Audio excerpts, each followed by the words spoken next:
Hello, Chris Brazier here. Let's talk today about 3 crucial things to do for a couple after one of the couples has a traumatic brain injury. Now, over the years, we've helped numerous TBI victims, and unfortunately, relationship troubles are all too common. One particular client was a very young lady who suffered a traumatic brain injury when a product failed and she smashed her head into the ground. Now, she and her husband were both having a hard time moving their relationship forward because of the stress as a result of her injury. Now, fortunately, we were able to recommend some counseling, and as I speak today, they're still married and they're raising 2 beautiful children. Now, the problem, as one of the neuropsychologists that we've worked with has said, is that, and actually testified in some of the cases that we work on in court, is that the divorce rate for traumatic brain injury patients is much higher than for the normal population. And the divorce rate for the normal population, or people not without traumatic brain injuries, is nearly 50%. And so it's very challenging for people or couples that are trying to get through this difficult time.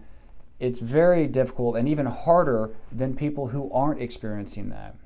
Now, the good news is that some key steps can be taken to strengthen your relationship, and I want to just talk about those real briefly. The first one is communication is the most important, and not in some cliche sense. I mean, I'm married and have been married for 17 years, and so I know how important communication is, but it's even more important when there's a traumatic injury, brain injury, with one of the couples.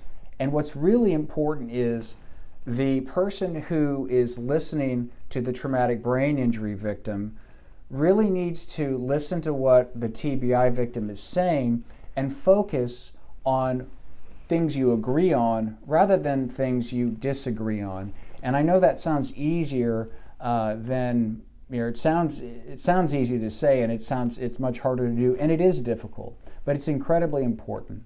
The second thing is role changes are likely to happen. Now, role changes do not have to slow the recovery for somebody with a traumatic brain injury. And oftentimes that may be one of the problems. Let me give you an example. If it's a woman in the relationship, sometimes people might say, well, let this woman talk to the kid's teachers, or if it's a man, let him go out with his friends, because these are things that they used to do that made them feel better. But in some instances, putting a TBI victim in these same situations can make the recovery process worse because it can add to the stress, especially because the others, like the other people that the TBI victim may be talking to, don't know what's going on and don't know how the person has changed. Now, the TBI victim can often actually get more frustrated or depressed trying to accomplish old tasks with the new limitations. And so role changes are likely to happen, and the important thing is to really try to be comfortable adapting to those new role changes.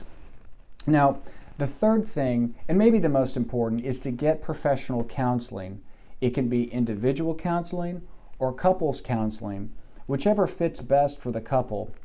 And also important is to make sure that the therapist that you choose has some experience with traumatic brain injury patients. Now, there are plenty of resources in this group and out there, and there's one in particular I'll direct you to, and it's the Brain Injury Association of America. Their website is www.b as in boy, I, A as in apple, USA.org. Once again, that's www.biausa.org, and they have available a lot of resources to help somebody in a situation, in a couple situation, trying to manage traumatic brain injury. If you want to call the Brain Injury Association of America, their number is 1-800-444-6443. Once again, that's 800-444-6443. 6443.